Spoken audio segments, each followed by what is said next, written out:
En 95.9 Cámara FM llegó el momento de las noticias.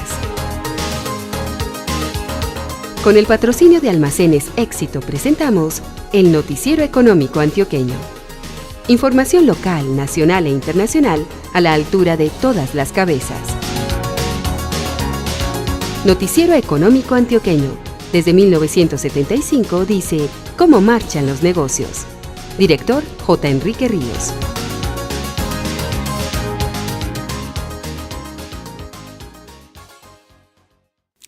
Muy buenos días, sea usted bienvenido a la edición de fin de semana. Hoy es sábado 8 de abril de 2017. Esta es la emisión 17.757 que ofrecemos en nombre de Almacenes Éxito. Este es el éxito que queremos en tu vida. Que siempre que nos visites para tus compras puedas venir con una sonrisa y la tranquilidad de saber que tienes puntos éxito para pagar en todo el almacén, para darle lo que tanto quieres a tu familia, un gustico a tus hijos o regalarte ese detalle que tanto mereces.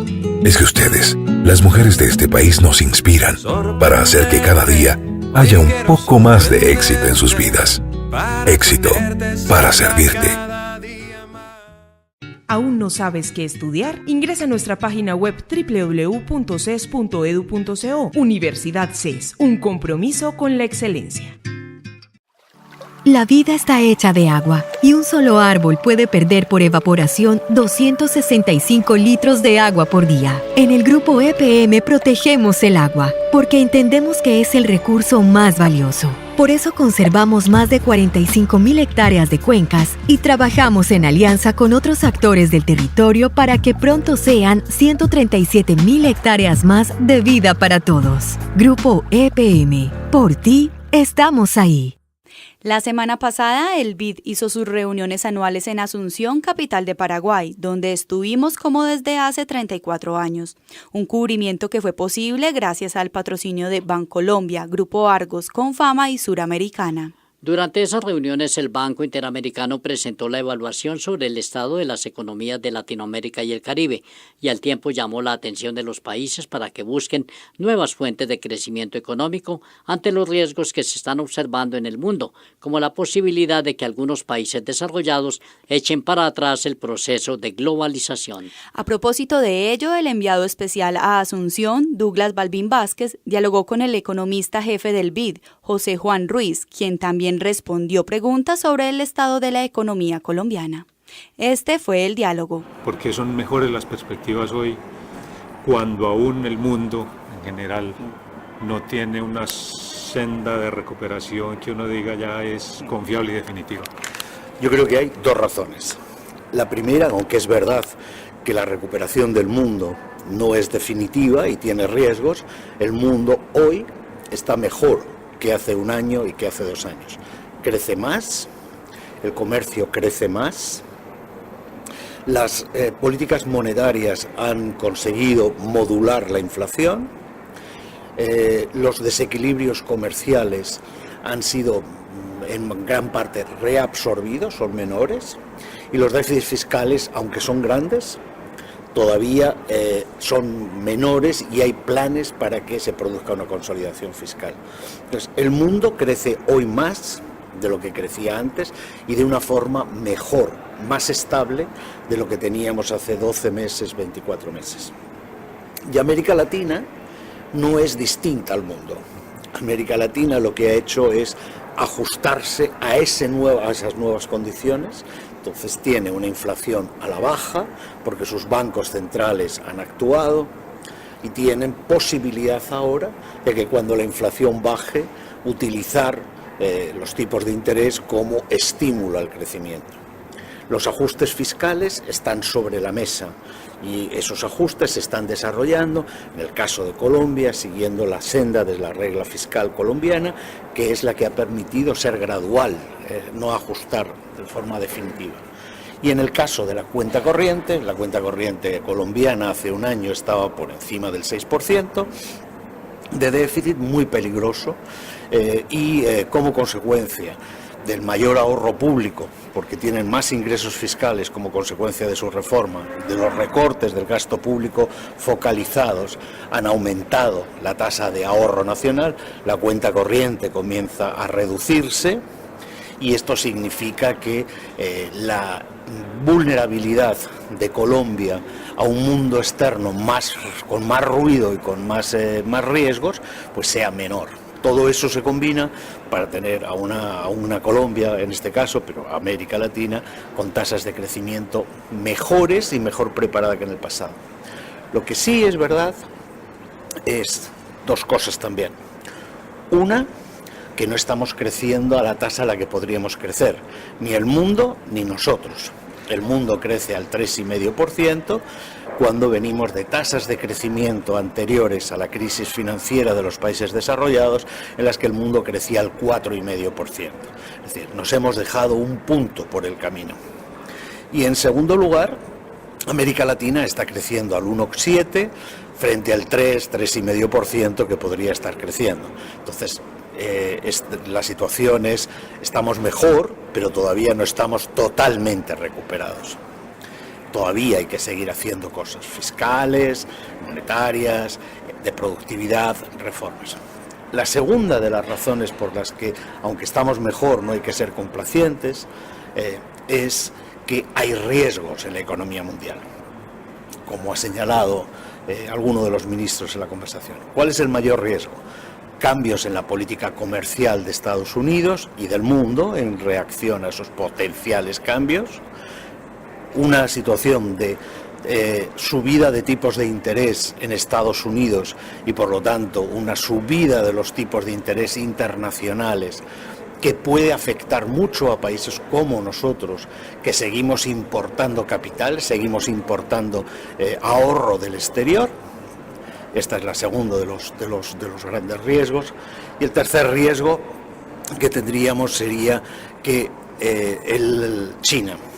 China sigue creciendo a tasas del 6,5%, la economía real es fuerte, pero ese crecimiento del 6,5%, aunque es fuerte, es sólido, tiene un sistema financiero muy vulnerable. China se ha endeudado de una manera muy importante en los últimos años y hoy su tasa de crédito o de pasivos sobre el PIB está por encima del 200% y es pasivos de empresas públicas, de ciudadanos y del Estado.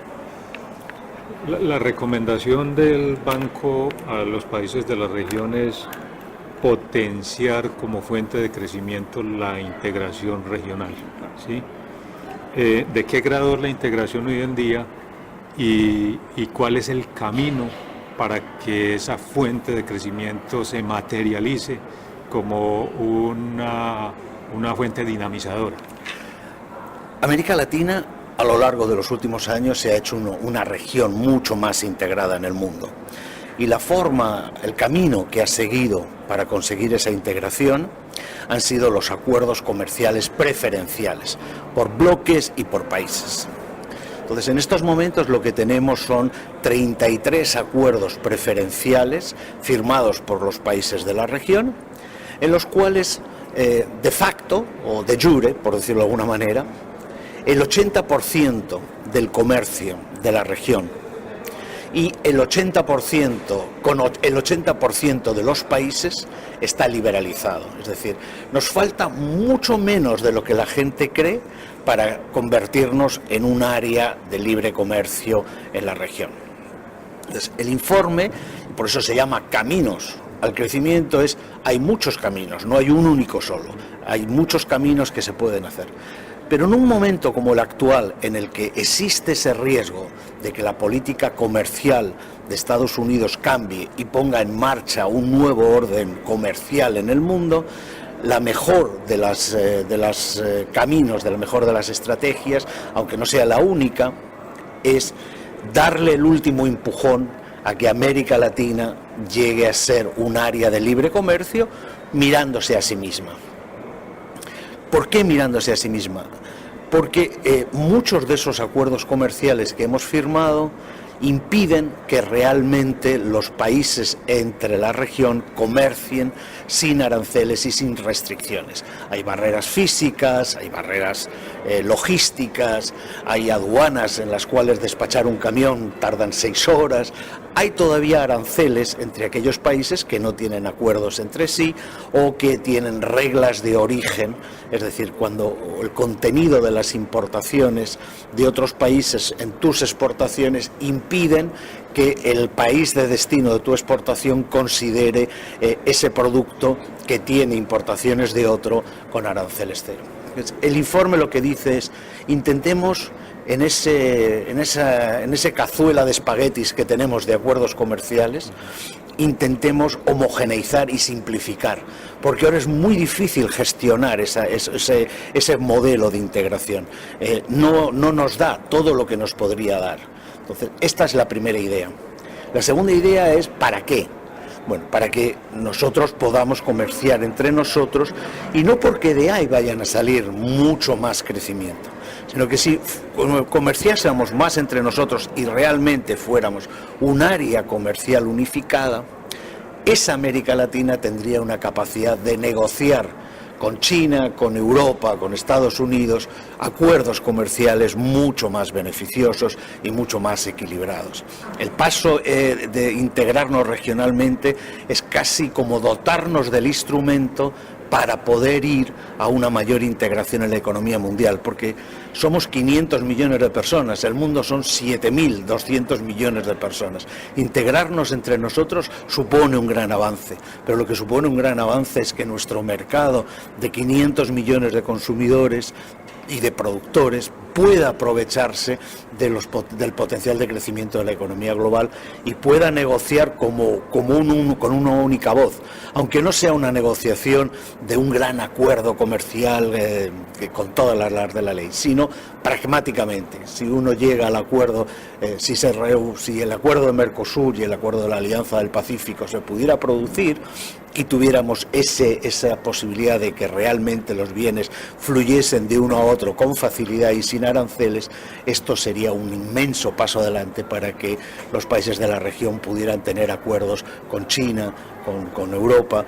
China es muy difícil que negocie con Honduras un acuerdo comercial porque es un mercado muy pequeñito, pero sí puede tener un gran interés y tiene un gran interés en tener un mercado latinoamericano integrado. Miremos Colombia, que usted lo mencionaba ahorita. ¿En qué circunstancias está la economía colombiana? ¿Cómo la ven desde el Departamento de Investigaciones del BID?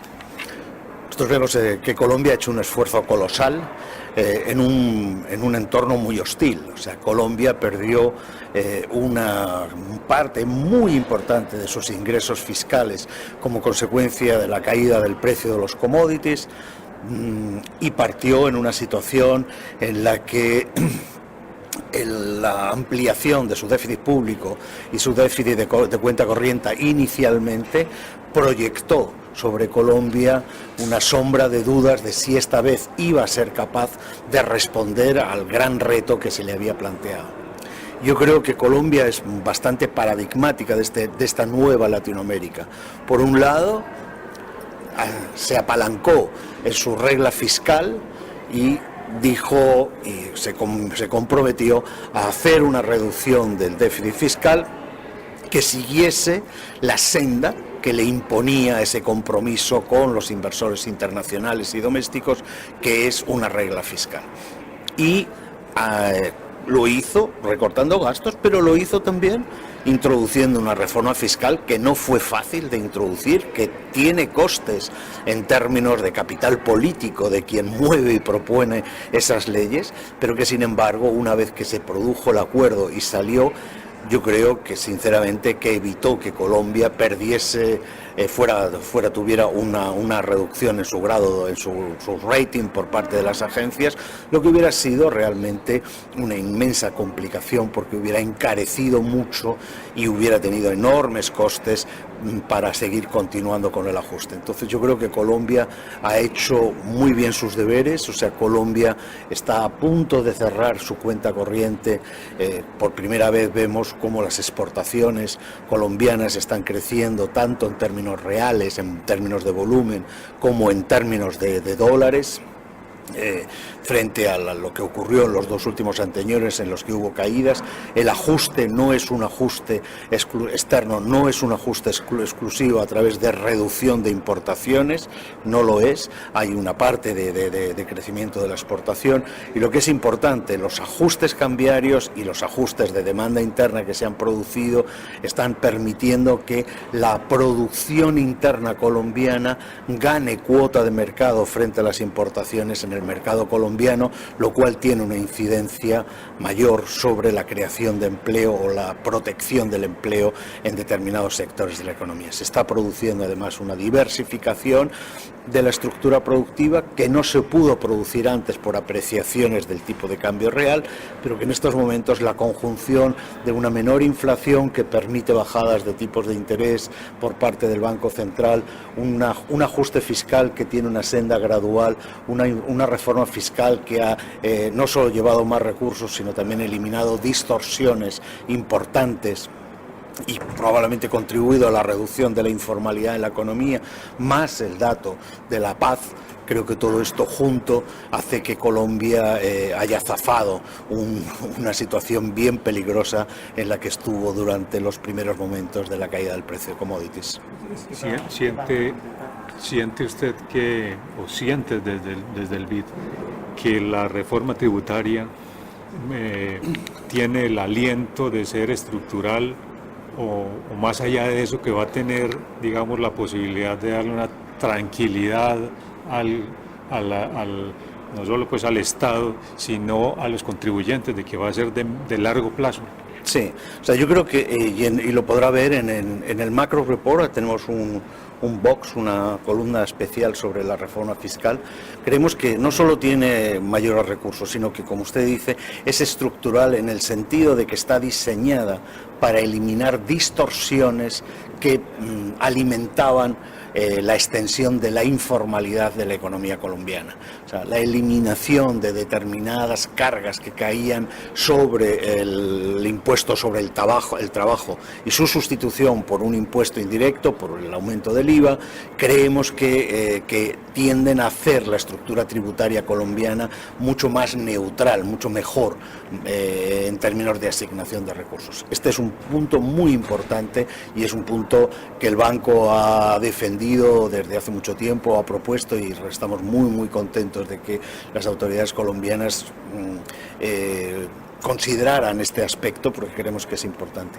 Ahora, probablemente las reformas no se acaban de una vez. Esto es un proceso de perfeccionamiento y probablemente, bueno, pues esto es algo que ocurre no solo con las leyes fiscales, sino ocurren con el gasto, ocurren con todo tipo digamos, de reformas. Es un proceso, no es un acto el llevar a cabo reformas estructurales. Usted ha advertido que, a pesar de la mejor perspectiva que tienen nuestros países, hay un factor de riesgo interno, y es el alto endeudamiento público y privado. ¿Cómo sortear esa situación en las circunstancias del mundo? No, digamos que en los procesos de desapalancamiento, que es como se llama el proceso de reducción de esas ratios, uno puede ir por el numerador o por el denominador. El denominador es el crecimiento. Con tasas de crecimiento como las que la economía colombiana potencialmente tiene, del 3,5%, del 4%, los niveles de endeudamiento que hoy tiene Colombia se estabilizan e incluso se reducen en un horizonte temporal razonable. Yo creo que este no es un intento de reducción absoluta del nivel, sino es un intento de reducción, primero de estabilización de su tasa de crecimiento, que fue muy importante en un momento, y después en crear las condiciones para que sea el crecimiento económico el que absorba el proceso de desapalancamiento y no haya que hacerlo a través del corte de la financiación de servicios públicos o del crédito a las empresas o a las familias. Yo creo que ese es un poco el camino, y para mí, una vez que están centradas las políticas, el único tema es la aceleración del crecimiento como mecanismo indoloro, digamos, de producir ese proceso de desapalancamiento. Una pregunta final, y es: ¿por qué fue posible que estos países de América Latina y Caribe pudieran sortear con relativo éxito estos 8 años de fenómenos que tienen muy poco antecedente en la historia económica de la región y del mundo. Yo creo que hay dos, y antes mencionamos unas mejores instituciones.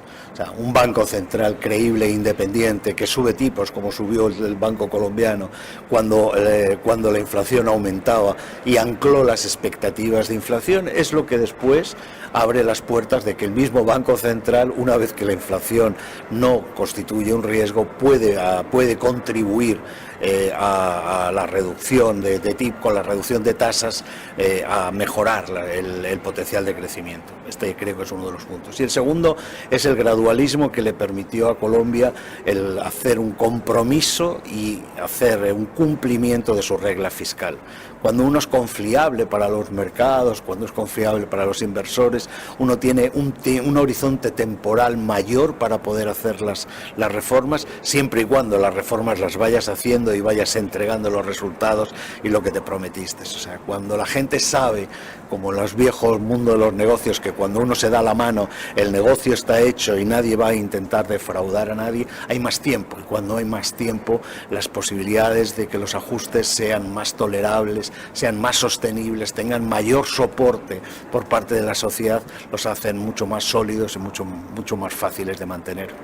En la emisión de mañana domingo compartiremos una entrevista con el rector de la institución universitaria Pascual Bravo, Mauricio Morales Aldarriaga. Un feliz día. Banco 2 es el futuro. Porque protege los ecosistemas que generan el agua que tomas y el aire que respiras. Banco 2 es claro como el agua. Cuando compensas por lo que contaminas, conviertes familias en guardianes de la naturaleza. Banco 2 es transparente como el aire. Todo lo que pagas llega directamente a las familias asociadas. Estamos orgullosos de ser el principal aliado estratégico del esquema Banco 2, que protege los recursos naturales pagándole a las familias que cuidan el medio ambiente. Nosotros ya estamos compensando para un mejor futuro. ¿Contamos contigo? Conoce más del esquema en banco2.com. Bancolombia. Vigilado Superintendencia Financiera de Colombia.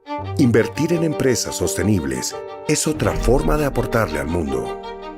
Grupo Argos es miembro del índice global de sostenibilidad Dow Jones por generar valor con equilibrio entre la rentabilidad económica, el desarrollo social y la responsabilidad ambiental.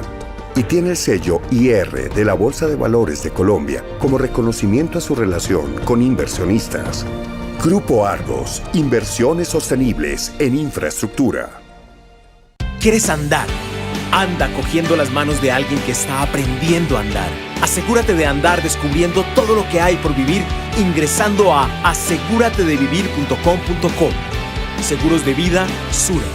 Asegúrate de vivir. Vigilado Superintendencia Financiera de Colombia. ¿Te imaginas a un profesor de historia trabajando como locutor deportivo? El defensa recupera el balón, la toca y la recibe Trocini, apellido de origen italiano, popular durante el Renacimiento y que en el siglo XVI llega a Latinoamérica con la visita del Conde. El empleo que buscas y el trabajador que le hace falta a tu empresa los encuentras en el nuevo servicio de empleo Confama, donde te brindamos asesoría para encontrar la oferta indicada. Conoce más en www.confama.com/empleo o en nuestras sedes. Confama, vigilado Supersubsidio. Esto dicen los empresarios sobre el Kinder de los Cacaos, el libro de J. Enrique Ríos.